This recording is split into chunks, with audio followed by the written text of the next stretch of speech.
Finally लेकर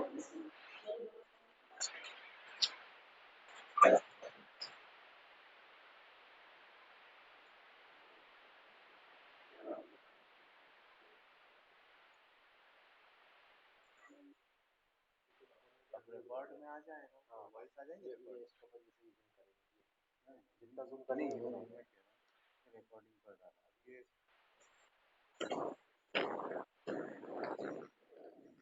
आप बोलो रिकॉर्डिंग पर डाला तो हो जाएगा सर।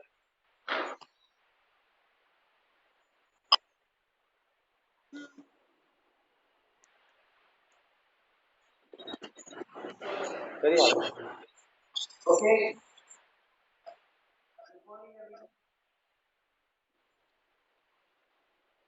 नमस्ते।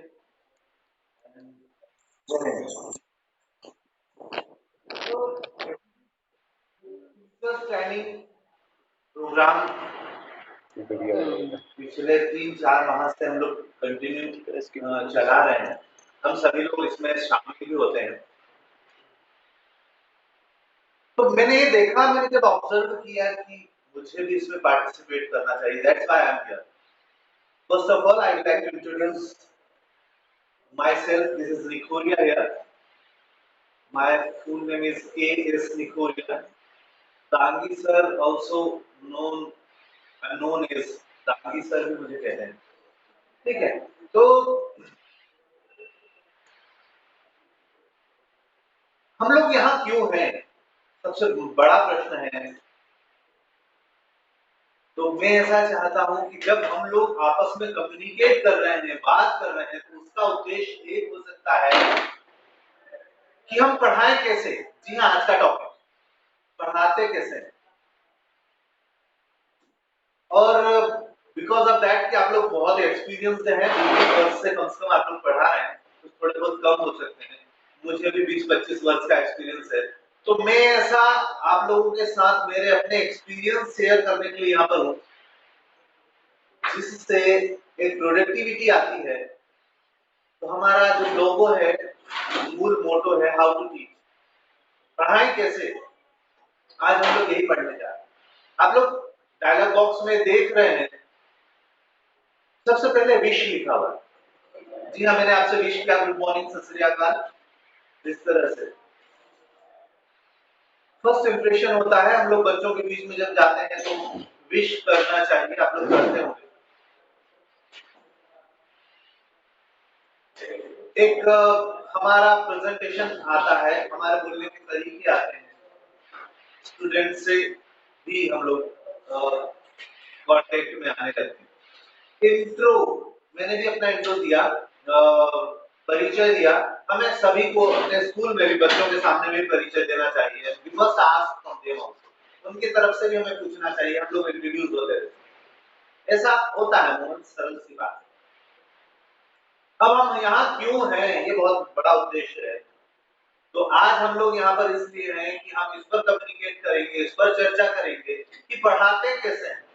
इसके पैरेलल हम दो चीजें चलाएंगे, मतलब हम अपने मोटो से सोचेंगे और क्लासरूम में क्या हो, ऐसा दो चीजें यहाँ पर पैरेलल हम लोग बात करेंगे। तो हमारा उद्देश्य होगा कि हम पढ़ाएं कैसे, और स्टूडेंट का उद्देश्य क्लासरूम में हो गया कि पढ़ें कैसे और क्यों पढ़ें। वो हमारी परिभाषाएं क्यों याद करने लगा।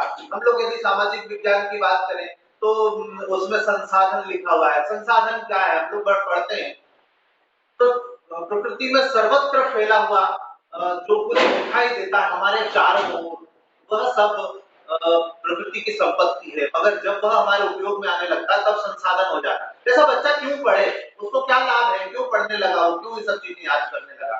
तो हमें सबसे पहले एक ध्येय तय करना पड़ेगा, एक गोल डिसाइड करना पड़ेगा, एक मोटो तय करना पड़ेगा। और गोल जो होते हैं वो 3 होते हैं, आप लोग जानते हैं, शॉर्ट टर्म, मिड टर्म और लॉन्ग टर्म। कुछ दूरी की गोल, कुछ ज्यादा दूरी के, और एक हमारा मेन गोल है। तो उसको हम लोग अचीव कैसे कर सकते हैं। तो यदि गोल की बात करें तो हम ऐसा कह सकते हैं कि हमारा उद्देश्य ऐसा हो सकता है कि एक तो बच्चा 100% रिजल्ट ले आए, और रिजल्ट की बात यदि हम बताएं तो उसकी नीड क्या, आवश्यकता क्या है, क्यों बच्चा रिजल्ट लाए, क्यों पास हो, तो उसको आवश्यकता क्या है। तो आवश्यकता इसलिए होती है कि उसका डेवलपमेंट होता है। Education is mean to achieve our goal. वो एक माध्यम है जो हमारे गोल को टारगेट करने के लिए, हमारे गोल तक पहुंचने के लिए मदद करता है। That is education. एजुकेशन का मतलब सिर्फ ये थोड़ी ना हो कि 12वीं की मार्कशीट ले लिया, 10वीं की मार्कशीट ले लिया। अमूमन बच्चों के दिमाग में यही है कि वो 10वीं 12वीं की मार्कशीट ले लेंगे तो क्या हो जाएगा, कितने रुपए में बिकेगी, क्या मिलेगा रिटर्न। जी हाँ, यह महत्वपूर्ण है कि हम जब गोल डिसाइड करेंगे तो हमारा लक्ष्य क्या होगा, क्यों याद करें। अब हम अपनी तरफ से बात करें तो भाई मुझे ऐसा चाहिए कि हम लोग जॉब में हैं, हमें सैलरी मिलती है, इसलिए हम वो टारगेट को अचीव करें, 100% रिजल्ट आना चाहिए। अब यहाँ पर दो चीजें हो गई।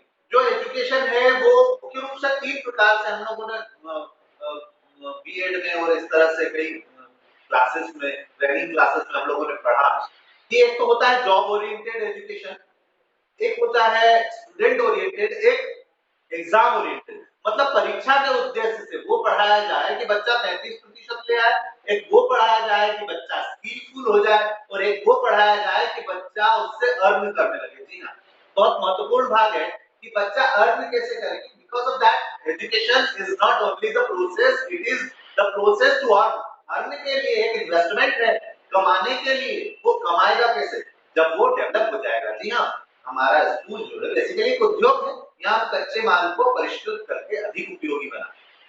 उद्योगों में हम लोग पढ़ते हैं, उद्योगों की डेफिनेशन ये है।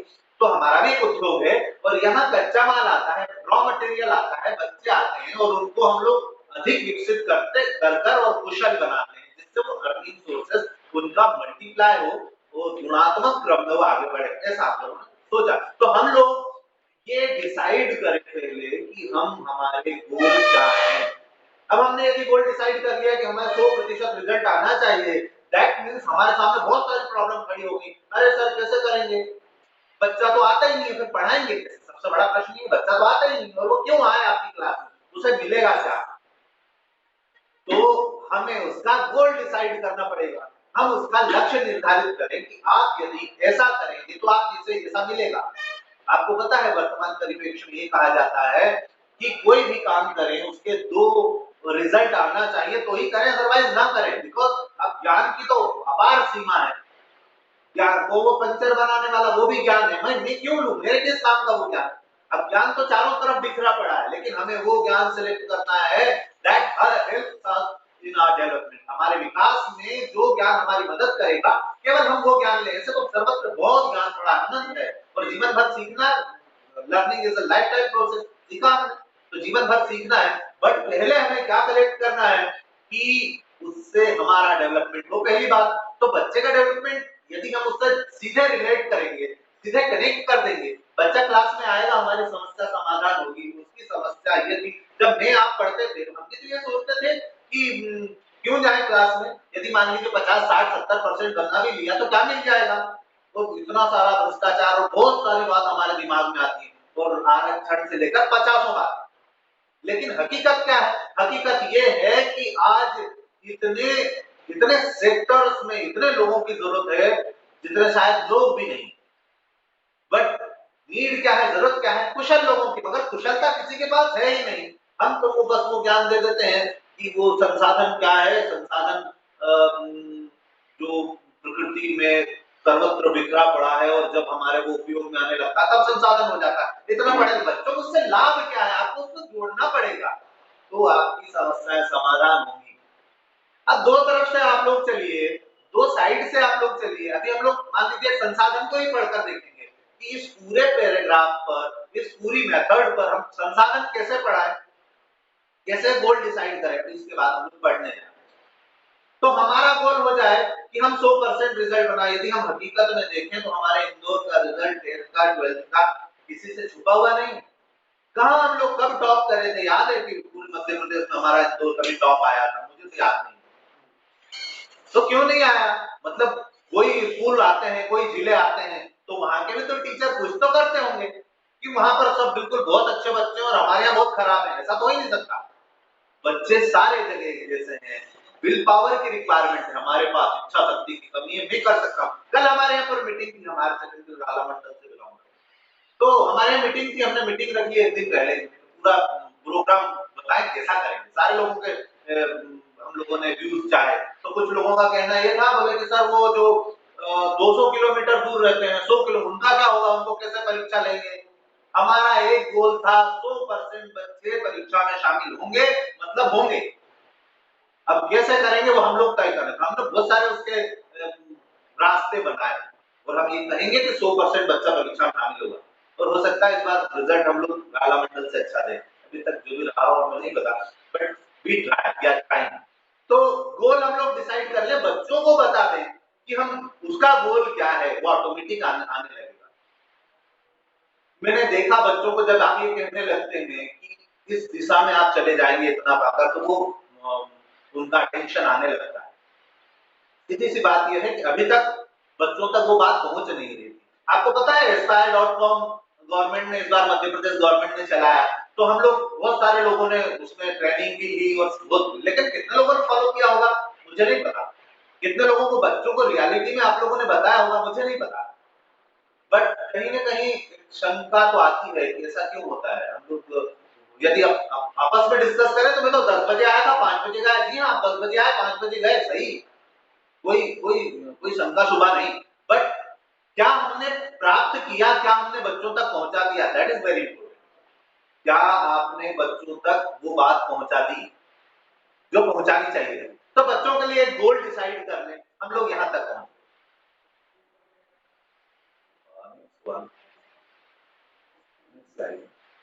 तो बच्चों तक हम लोग गोल पहुंचा दें उनका, कि बच्चे गोल उनका डिसाइड कर लें, आधी समस्याएं हमारी शॉर्ट आउट हो जाए।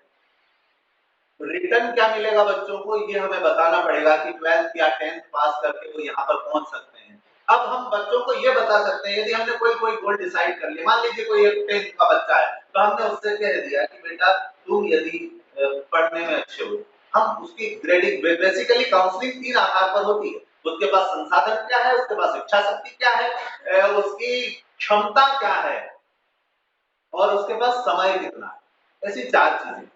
तो इन 4 चीजों को एनालाइज करके और हम लोग उसको एक निर्णय पर पहुंचा, वो कर सकते। हम लोग ये देखें, हमने अपना गोल डिसाइड कर लिया और बच्चों का गोल डिसाइड कर लिया, अब एक पैरेलल चलेंगे। मगर हम लोग ऐसा भी क्यों सोचते हैं हर बच्चे को हम लोग साइंटिस्ट बना दें, इंजीनियर या डॉक्टर बना दें। First we have to target on 33%। पहले हम 33% पर जाएं, मतलब एग्जाम ओरिएंटेड पर जाएं। वे सभी प्रश्न रिवीजन सेक्टर में लें, रिवीजन भाग में लें, जो हम लोग पढ़ा चुके, जो एग्जाम में आने वाला है। अब उसके बाद हम लोग स्टूडेंट ओरिएंटेड पर जाएं और फिर जॉब ओरिएंटेड पर। ये सब ग्रेजुअली धीरे धीरे हम लोग आगे बढ़ेंगे। मगर हम लोग क्या करते हैं, हमने एक संसाधन उठाया, पढ़ा दिया, खत्म। बच्चों को कितना आया हमने नहीं जाना, जानने की कोशिश की। तो हमें ये पता होना चाहिए कि बच्चों को सिखाना कितना है। तो जब हम लोग दूसरे भाग में आए, दूसरे लेसन पर आए, तो हमने पूरा वो पार्ट, एग्जाम ओरिएंटेड पार्ट बच्चों के समक्ष बोल दिया। हमने सब कुछ साथी हम डायरेक्ट पढ़ भी देते, मत करिए ऐसा, ऐसा नहीं, हमें बहुत सारा नहीं पढ़ाना। पुस्तक बेसिकली, पुस्तक में जितना दिया एक एक लाइन थोड़ी ना पढ़ाना है, ऐसा पढ़ाना है ऐसा दिया गया, ऐसा कहा गया।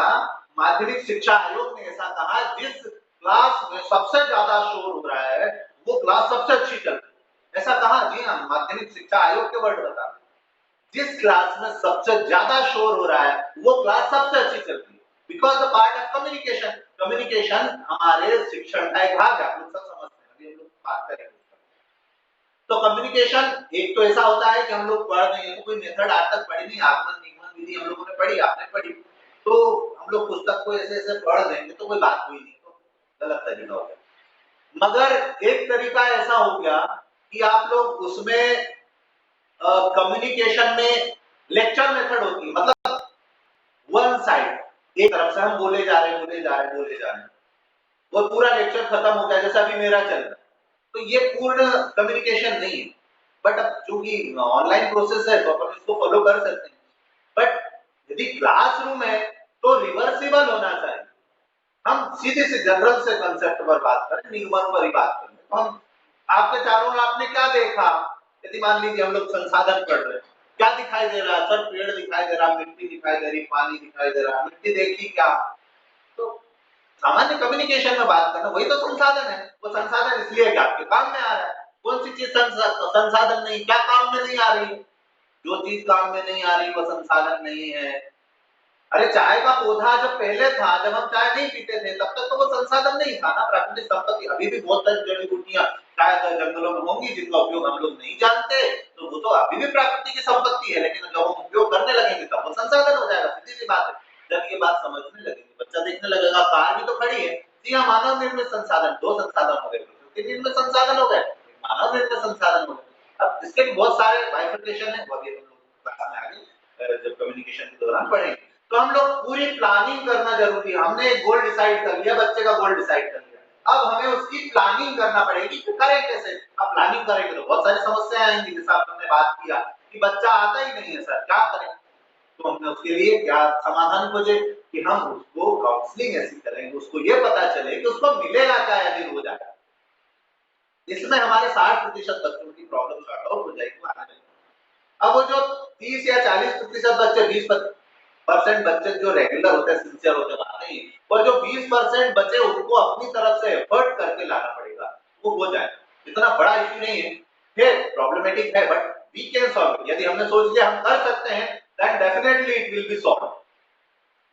अब जब प्लानिंग करेंगे तो हमें ये पता होना चाहिए कि मुख्य समस्या क्या है। कभी-कभी हम लोग क्या करते हैं, मुख्य समस्याओं को छोड़कर अनर्गल दूसरी समस्याओं के पीछे भागते हैं। जैसे मान लीजिए हम बच्चे का कोई भी एक टारगेट, हमने गोल डिसाइड कर लिया। मान लीजिए एक युद्ध ही है, एक परीक्षा भी एक युद्ध के बराबर है। तो अब रावण है सामने, तो आपको पता होना चाहिए कि रावण आएगा और उसके लिए ब्रह्मास्त्र लगेगा और उसको नाभि में ही मारना पड़ेगा, इतना पता होना चाहिए, नहीं तो हम सॉर्ट आउट कैसे करेंगे। तो यदि इंग्लिश का पेपर है तो वंडर्स ऑफ साइंस का ऐसे आएगा, आपको याद करवाना ही पड़ेगा। उसमें क्या कठिन है, आपको तो करवाना है कैसे भी, एनी हाउ। अब यदि मान लीजिए सोशल साइंस है, तो सोशल साइंस को जितने खंड में बांटा गया हमें देखना पड़ेगा।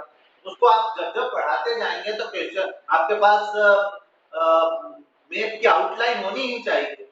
आप एक दो बंच खरीद लीजिए और हर रोज बच्चों को दे दीजिए कि भरिए नर्मदा नदी, चली जाइए नर्मदा नदी, नर्मदा नदी, 10 बार लगाइए नर्मदा नदी। आप भी बोर्ड पर बना दीजिए, तो क्यों नहीं नर्मदा नदी आएगी, या कांजीरंगा आने वाला है। ऐसे बहुत सारे बिंदु हैं जो आते ही हैं, आपको सबको पता है, बट हम लोग क्या सोचते हैं, एक बार बता दिया हमने पढ़ा दिया। No, it's not, we must think that कि ये हमारी ड्यूटी कंप्लीट हो गई, ऐसा नहीं हमें सोचना चाहिए।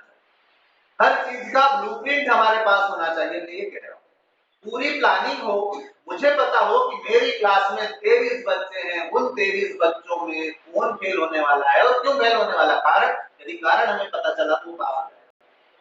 मगर हम क्या करते हैं कि 20 तो पास हो ही जाएंगे, अपने का इतना रिजल्ट बनाना, अपने 200 बनाना, ये हम लोग थोड़ा यहाँ पर कमजोर हो जाते हैं।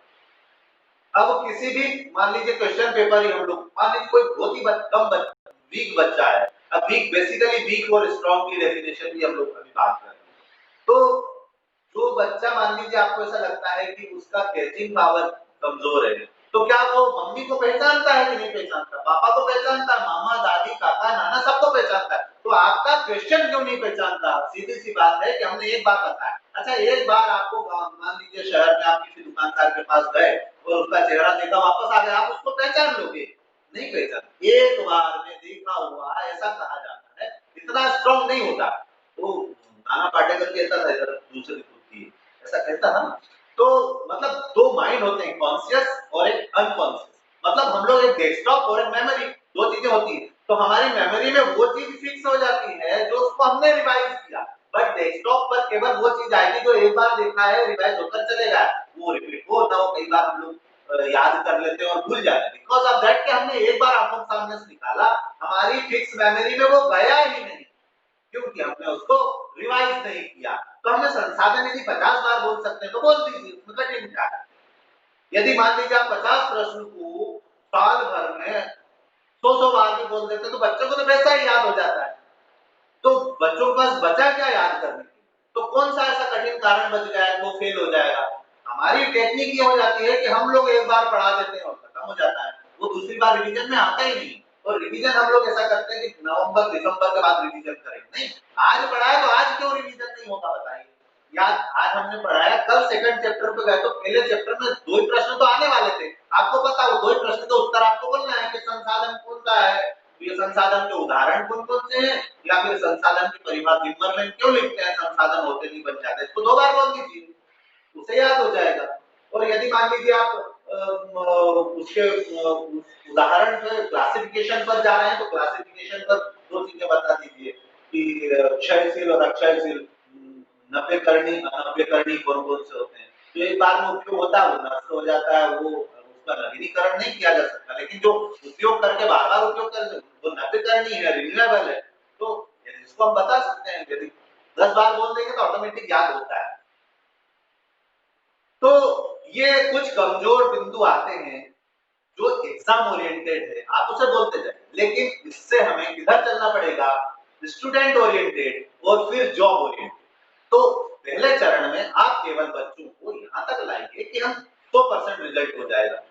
अब आप यहां से आगे बढ़िए, मतलब पहली बार जब आपने पढ़ाया तो आपने इतना पढ़ाया बच्चों को, जैसे मान लीजिए संसाधन, तो मैं कैसे पढ़ाऊंगा संसाधनों को, मैं सिर्फ इतना बोलूंगा बेटा संसाधन क्या है, आप लोगों ने क्या 5 मिनट तक उनसे कम्युनिकेट करूंगा, आपको क्या दिखाई दे रहा है, यदि मैं ऐसा कम्युनिकेट करूंगा तो उनको दिखाई देगा कि पेड़ भी दिखाई दे रहा है, ये भी दिखाई दे रहा है, वो भी दिखाई दे रहा है, हो सकता है थोड़ी देर ना बोले, क्योंकि हम लोगों की आदत क्या है, हम लोग क्या करते हैं कई बार, तुझे समझ नहीं आता बेटा क्या बता रहा है ना सना, नहीं मत कर, उसे बोलने दीजिए, उसे जो दिख रहा है बॉटल दिख रही है वो भी संसाधन है, उसे जो दिखाई दे रहा है बोलने दीजिए। तो जब वो पूरा लिबरल हो जाएगा तो कुछ चीजें हाँ हो सकता है इसके कुछ नेगेटिव पॉइंट आता, कभी कभी बच्चा ज्यादा बोलने लगता है, तो वो हम उसको कवर अप कर सकते हैं, इतना बड़ा इशू नहीं। तो जब हम एग्जाम ओरिएंटेड से स्टूडेंट ओरिएंटेड की तरफ जाएंगे तब हम 60 और 70% की बात करेंगे, और जब जॉब ओरिएंटेड की तरफ जाएंगे तो 90 और 95 की तरफ बात करेंगे। मतलब बच्चे को पहले एग्जाम ओरिएंटेड पर 30% मार्क्स आना चाहिए। अब हमने तो कह दिया मैं तो 10 बजे आया था, 5 बजे गया, पूरे टाइम मेहनत किया, बच्चा नहीं आया, वो सीखता ही नहीं, मैं क्या करूं। लेकिन 32% पे आप पास करते हो क्या बच्चों को, बताओ। 32% नंबर लाएगा, 30% लाएगा तो आप तो सप्लीमेंट्री दे दोगे, फेल कर दोगे। तो यदि हमने मेहनत की और हमने भी 32% मार्क्स लेकर आए तो हम भी तो फेल है ना।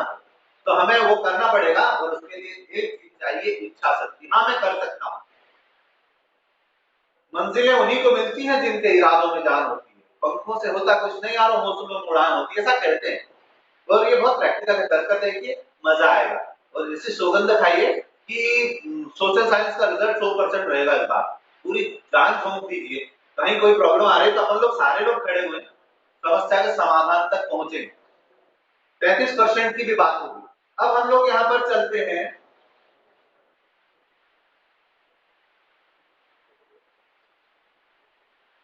तो रिसोर्स की यदि बात करें, एक एग्जांपल देख लेते हैं कि रिसोर्स को कैसे पढ़ें। मान लीजिए मैं कैसे पढ़ाऊंगा, आप भी पढ़ाते हैं, अच्छा पढ़ाते हैं, कोई बुराई नहीं है उसमें, बट हम यदि कम्युनिकेशन के साथ चलेंगे तो सबसे पहले बच्चों से इंट्रोडक्शन हो जाएगा, उनका एक गोल डिसाइड कर लीजिए, बेटा तू क्या बनना चाहता है। अमूमन ज्यादातर आपसे कोई नहीं बोलने वाले कि मैं क्या बनने वाला हूं, ऐसा अमूमन बच्चे नहीं बताएंगे, अमूमन बच्चे नहीं बताएंगे। तो हमें क्या करना पड़ेगा, हमें ये करना पड़ेगा कि हमें उनकी स्किल से फाइंड आउट करना पड़ेगा। 10th की मार्कशीट में कितने नंबर आए, मगर ये आधार नहीं कहा जा सकता कभी भी कि 10th मार्कशीट से अकॉर्डिंग ही वो, कभी कभी बट 60 to 70% हमारा काउंसलिंग सही चले जाए। तो बच्चों की परिस्थिति देखिए, उसके खर्च करने की कैपेसिटी देखिए, उसकी स्वयं की क्षमता देखिए, और उसके पास समय देखिए। मान लीजिए समय की बात करें तो लड़कियां हैं, तो लड़कियों के साथ हम काउंसलिंग करेंगे तो हमें थोड़ा सा ऐसा नजर आता है कि 12th के बाद कभी कभी मम्मी पापा 3 वर्ष दे देंगे, कभी 4 वर्ष और ट्यूशन दे दिया तो 5 वर्ष, उसके बाद शादी कर।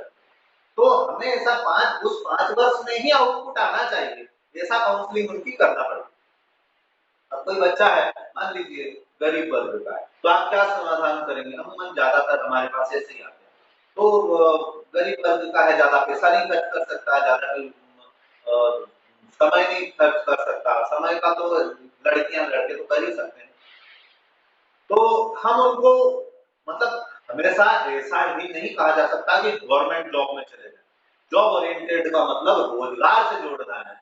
क्या एक बच्चा कंप्यूटर सीखकर, टाइपिंग सीखकर रोजगार नहीं मिल सकता उसको? क्या वो 12th करके, यदि वो 12th कर लेता है और यदि उसको कोरल ड्रॉ सिखा दें, तो क्या वो 50,000 30,000 रुपए महीने नहीं कमा सकता क्या? यदि कोरल ड्रॉ सीख जाए, बता दीजिए उसको, बेटा 11th 12th के साथ कोरल ड्रॉ कर ले, ये इसमें 10,000 8,000 रुपए के एक्सपेंसेस है, वो कहीं से करवाइए यदि हो सकता है, तो नहीं तो वो अरेंज करेगा, तो 12th के बाद उसकी अर्निंग शुरू हो जाएगी, ऐसे करवाइए, तो वो आपसे जुड़ेगा। मान लीजिए कोई बच्चा अच्छा पढ़ने में है, तो बैंकिंग की तरफ बता दीजिए कि 2 वर्ष अच्छी मेहनत करो, बैंकिंग के साथ में तैयारी करो, 12th के बाद और ग्रेजुएशन के बाद पीओ लेवल तक वो जा सकता है। छोटे-छोटे काउंसलिंग करें, छोटे-छोटे पार्ट। तो इस तरह से हम कोई भी उनको सैनिक स्कूल के लिए तो अभी प्रवेश स्टार्ट है, एक छोटी सी कोई एग्जाम वगैरह देना है उनको, तो क्यों नहीं हम लोग उनको बता सकते हैं कि बेटा ऐसा कर सकते हो। अभी कलेक्टर साहब के स्पष्ट निर्देश आए थे कि कोई भी बच्चा who is interested to learn, जो सीखना चाहता है, तो हॉस्टल्स फ्री है, वो वहां पर, मतलब उन्होंने इतना तक कहा कि आप मेरी जिम्मेदारी हो, वो खाना पीना रहना सब फ्री है। यदि कोई बच्चा पढ़ना चाहे तो हम लोग पहुंचाना हमारी ड्यूटी है, कर सकते हैं तो कर दीजिए, मदद कर सकते हैं। तो हम लोग आ रहे हैं, अब हमने गोल डिसाइड कर लिया, अब वो क्यों आएगा ये तो सॉर्ट आउट कर लिया, उसकी आवश्यकता क्या है, क्योंकि वो अर्न है, अर्न करेगा, तो उसकी आवश्यकता भी फुलफिल हो जाएगी, सेकंड हमने बताया था गोल के बाद में। और रिटर्न की बात करें तो डेवलपमेंट के साथ रिटर्न भी उसको मिलेगा, तो वो थोड़ा सा आगे बढ़ने लगेगा। अब यहाँ पर जो उसका जो काउंसलिंग की वो हमने जॉब ओरिएंटेड, बच्चे को देखिए जिस तरफ जा रहा है उस तरफ वो ज्यादा ध्यान दे, वहां ले जाइए। मान लीजिए आपने किसी बच्चे की काउंसलिंग कंप्यूटर बेस्ड कर दी है, तो आप उसको कंप्यूटर पर ज्यादा फोकस करिए, यहाँ पर 50% 60% काम उसका हो जाएगा, तो 90% की कोई आवश्यकता नहीं है, यदि वो पढ़ ले तो अच्छी बात है। तो हमें यहाँ तक पहुंचाना पड़ेगा। अब पूरी प्लानिंग कैसे की जाए, पूरी प्लानिंग, अब आपको उसको आपने बता तो दिया कि कोरल ड्रॉ कर ले वो, लेकिन पूरी प्लानिंग कैसे हो, कौन सी कोचिंग होगी, कहाँ पर उसको कितना पैसा लगेगा, कितना टाइम लगेगा, स्कूल कितना आना पड़ेगा, स्कूल से मदद करवाइए, पेरेंट्स से मदद करवाइए, उसकी पूरी काउंसलिंग करके आप उसकी व्यवस्था करवाइए। ये हो सकता है। समस्याओं में बहुत सारी समस्याएं उसके सामने आई कि वो कैसे जाए, मान लीजिए इंदौरी कैसे जाए, तो साइकिल का अरेंजमेंट कर सकता है वो, आप उसको कर सकते हैं। अब आ गया हमारा नेचुरल रिसोर्स, तो नेचुरल रिसोर्स की तरफ हम जाएंगे तो ये उपस्थिति के बारे में बात कर रहे थे कि उपस्थिति यदि ना हो तो कैसे बढ़ेगी। जब तक आप काउंसलिंग नहीं करेंगे, जब तक उसको रिटर्न नहीं मिलेगा, वो नहीं करने वाला, नहीं आने वाला। तो आपको उसको स्कूल बुलाना है तो ये करना पड़ेगा, तो उसकी प्रॉपर काउंसलिंग करिए, उसे लगना चाहिए कि मेरे हित की कोई बात होगी, संसाधन संसाधन पढ़ के मेरा कोई हित नहीं होने वाला, ऐसा वो सोचता है। तो आपको ये बताना पड़ेगा कि इसको पढ़कर तुम्हें मदद मिलेगी, तो आप यहाँ से शुरू करिए। अब उसको बेसिक कंसेप्ट क्या बताना पड़ेगा कि इसमें से आता क्या है, आप ये दो चीजें याद करिए, संसाधन क्या है, दिन भर में लिखते संसाधन होते नहीं, बन जाते हैं, ऐसा क्वेश्चन आता है, और संसाधन का वर्गीकरण क्लासिफिकेशन देखिए, तो ये तीन चीजें आप बता दीजिए, यही आएगा ना उसमें। तो यदि मान लीजिए हमने कुछ पिक्चर आपको दिखाई दे रहा है, तो इसमें जो चित्र दिखाई दे रहा है उसमें आप देख लीजिए, कुछ फसल दिखाई दे रही है, पानी भी दिखाई दे रहा है, कुछ केटल्स दिखाई दे रहे हैं, और एक तरफ ये कुछ पेट्रोलियम वगैरह। तो ये जो है, अब आप बता दीजिए ये सब क्या है, ये उसको आसपास भी दिखाई दे रहा है, बिल्डिंग भी दिखाई दे, सर मुझे बिल्डिंग भी दिखाई दे रहा है, हाँ संसाधन है, आपके काम में आता है ना, हम रहते हैं ना घर में, तो वो संसाधन है। लेकिन दो प्रकार के संसाधन, ऐसा जो प्रकृति ने बनाया है, ऐसा संसाधन जो मानव ने बनाया, कार दिखाई दे रही तो मानव ने बनाई है, तो मानव निर्मित संसाधन है, और ऐसा संसाधन जो प्रकृति ने बनाया, प्रकृति निर्मित संसाधन। आप पूछ लीजिए मेरे पास एक ट्रेन है, बताइए ये मानव निर्मित है, बताएगा, सरल सी बात है। जब आप उसको अपने तरफ अट्रैक्ट करके, इन्वॉल्व करके, रिवर्सिबल कम्युनिकेशन करके करवाएंगे, therefore it is very easy to learn, वो सरल हो जाए। अब अपन जो बात कर रहे हैं इसी तो बात करना है ना, उसको एक एक लाइन थोड़ी पढ़कर बताना है कि संसाधन प्रकृति से निर्मित है, और ऐसा वो लिखा हुआ, वो पुस्तक में दिया गया, केवल पुस्तक का भाग नहीं पढ़ाना है, पुस्तक में ऐसा लिखा जाता है कि ऐसा पढ़ाना है, और उतना दिया उतना ही नहीं, उसको इलेबोरेट करना है, थोड़ा विस्तृत करना और बढ़ाना है। अब यहाँ पर 4 चीजें दे दी गई, मान ली पशु दे दिए गए, जल दे दिया गया और एक फसल है और पेट्रोलियम, तो मैं इतनी बात थोड़ी करूंगा, मैं बिल्डिंग, कार, बॉटल फ्री, कुर्सी, चेयर, सब सब बात करूंगा। तो उन्हें जो दिखाई दे रहा है उनके पास जो होगा वो बताएंगे ना। वो तो सर मेरे पास साइकिल है, मोटरसाइकिल नहीं है, तो संसाधन है कि नहीं, वो तुम्हारे काम में आती है क्या?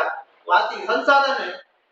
जो चीज काम में नहीं आ रही, कभी कभी हम लोग मम्मी पापा काम नहीं करते तो संपत्ति और संसाधन नहीं हो, उनसे कहिए कि मम्मी पापा के काम आओगे तो संसाधन हो जाओगे।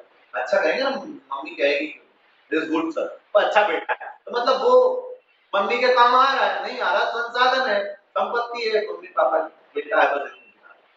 तो उन्हें इस तरफ मोटिवेट ये हो जाए। नेक्स्ट वन में यदि हम लोग आगे चलेंगे, कोई क्लासिफिकेशन की बात कर ली हमने, उत्पत्ति के आधार पर, यूटिलिटी उपयोगिता के आधार पर, ग्रोथ या वृद्धि के आधार पर या उपलब्धता के आधार पर। ये जो इतना कहने से संसाधन खत्म हो गए, हमने कौन सा पढ़ाया बताइए, कौन सी उसमें हम ये सब पढ़ लिया कि ये लाइन पढ़ दी, नहीं पढ़ाना ही नहीं है इतना सारा आपको। जॉब पहले एग्जाम ओरिएंटेड, फिर स्टूडेंट ओरिएंटेड, जॉब ओरिएंटेड, तीनों तो बात करनी है। तो वो टॉपिक पढ़ लीजिए, उससे जस्ट कम्युनिकेशन करिए, पहले कौन कौन से क्वेश्चन आंसर्स आए हैं आपको सबको पता है, उन क्वेश्चंस को रिपीट करिए। आप दूसरे लेसन पर चले जाएं तो दूसरा लेसन सामाजिक ज्ञान में दूसरा मेरा ख्याल है उद्योग, उद्योग तो उद्योग पर हम लोग चले गए। तो उद्योग पढ़ाने आएंगे तो बेटा कल आप लोगों ने पढ़ा था, याद है आपको, दिनेश सुरेश रेड्डी की किताब प्रिया, तो वो संसाधन, संसाधन क्या होते हैं, दो प्रकार के होते हैं, याद है, एक मानव निर्मित होते हैं, प्रकृति निर्मित होते हैं। तो संसाधन, वो संसाधन वह संपत्ति जो हमारे काम में आने लगती है, जो हमारे उपयोग में आने लगती है, जो हमारे विकास में योगदान देते हैं, वह संसाधन है। इसलिए जब हम टिम्बर में लिखते संसाधन होते नहीं, बन जाते, क्योंकि होता तो एग्जिस्ट तो है ना ऑलरेडी। अब मान लीजिए मास्क तो पहले भी था लेकिन काम में आ रहा था, क्या हमने पहनने लगे तो संसाधन हो गया, तो कपड़ा कपड़ा हुआ था। तो सीधी सी बात है, इस तरह से बता। तो ये हो गया। आप उद्योग पर आ गए तो उद्योग आप सॉर्ट आउट कर लीजिए, उद्योग को पढ़ाएंगे तो उद्योग, तो वह यूनिट, वह इकाई जहां पर कच्चे माल को परिष्कृत करके अधिक उपयोगी बनाया जाए। बताओ आपने कौन कौन से उद्योग देखे क्या? नहीं सर, कोई उद्योग नहीं। उद्योग उनके दिमाग में क्या है? उद्योग उनके दिमाग में ये है कि बहुत बड़ी फैक्ट्री है, कोई उद्योग है, बाकी कोई उद्योग। अरे झाड़ू बनाना वो भी तो उद्योग, उसमें नहीं बना रहे क्या? गांव से खेड़ू काट काट के आते हैं, झाड़ू बना ले, उद्योग है। जहां पर कच्चे माल को बनाया जाता, उद्योग है। कच्चे माल को परिष्कृत करके अधिक उपयोग बनाना उद्योग है। तो उद्योग बताते, उससे पहले वापस वो संसाधन, अच्छा संसाधन पढ़े थे कितने प्रकार के थे? तो वो दो प्रकार के थे, मानव निर्मित था, एक था, और वो यदि उनकी उपलब्धता के आधार पर, तो एक सर्व सुलभ हो, एक मुश्किल मिलते हैं, मतलब बोलना चाहिए कि मुश्किल से मिलते हैं। तो जैसे सोना बहुत बहुत मुश्किल से मिलता है, पानी सरलता से मिल जाता है, तो संसाधन है, हमारे काम में आता है, अंगूठी बना लेते हैं। तो ये हो गया। कुछ क्षयशील अक्षयशील होते हैं, कुछ मिट जाने वाले तो कुछ सतत चलने वाले रहते हैं। तब पानी, तो पानी साइकिल है, चक्र चलता रहता है लेकिन खत्म तो नहीं होता ना। बट पेट्रोल एक बार उपयोग किया और खत्म हो गया, अब आपने पानी की सिंचाई कर ली तो खत्म थोड़ी ना हो गया, वो वापस चलेगा, फिर आ जाएगा, फिर चले जाएगा। तो इस तरह से हम उदाहरण देकर उनको बता सकते, जैसा आप बताते ही हैं। तो जस्ट कम्युनिकेट, सिर्फ कम्युनिकेट करिए, बात करिए, तो बहुत सरल है। एक और शायद आज हमने यदि मान लीजिए 2 टॉपिक पढ़ लिए, तीसरा टॉपिक पर चले जाएं, तो तीसरा टॉपिक यदि कोई अगला भाग हम लोग देखें, तो भूगोल से रिलेटेड यदि हम लोग देखें, तो भौतिक संरचना की बात करें, तो भौतिक संरचना भारत का है, पृथ्वी से आई है,